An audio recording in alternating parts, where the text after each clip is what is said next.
Hi friend, जय जगन्नाथ। आपण मैंने केमती अच्छा आशा कर आप भल थे। मुझे बहुत भल अच्छी। आज टी आसती मार्केट सब ड्यूटी करी 12 घंटा ड्यूटी भी बोरिंग लगला। ड्यूटी रूम रू ड्यूटी बोरिंग लगुच से पलि आसती मार्केट टी कम था।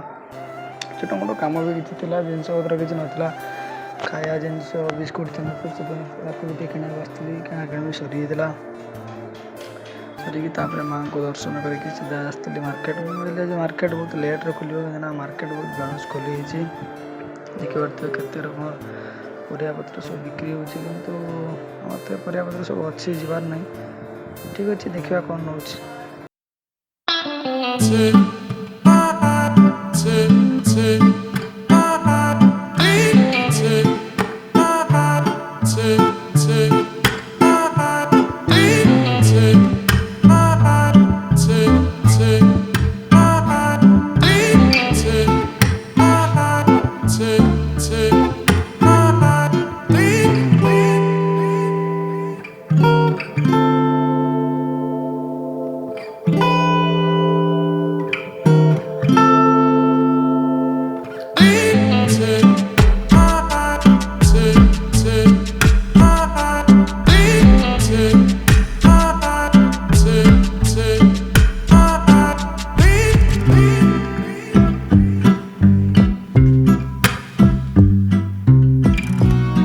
सब मार्केटिंग करनी पलि आसी गोटे बड़ बैग्रे जो पिला नहीं पड़ी। बर्तमान मुझे नहीं जाऊँगी पणस कटा आम रूम टे मूषा बेसी अच्छा से ग्लो टेप गोटे नौ अठा टाइप मूषा रही लगी बाहर पारे रूम आसी पहुँची देखुची माकड़ सब आम रूम बस बहुत दिन पर माकड़ देखिली साथे खेली पलि रोषे करने देखते पणस कटा काटिकी छाड़ी देती सीझाई आ मसला भी रेडी कर।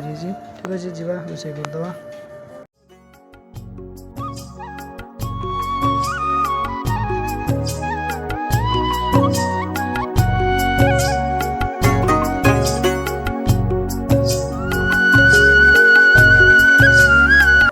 तरकारी भी फुटी आसला गरम मसला देखे तरकारी ओल्लैदवा जा ड्यूटी बाहर। ठीक अच्छे सांग मैंने आज ब्लॉग एंड कर। जय जगन्नाथ।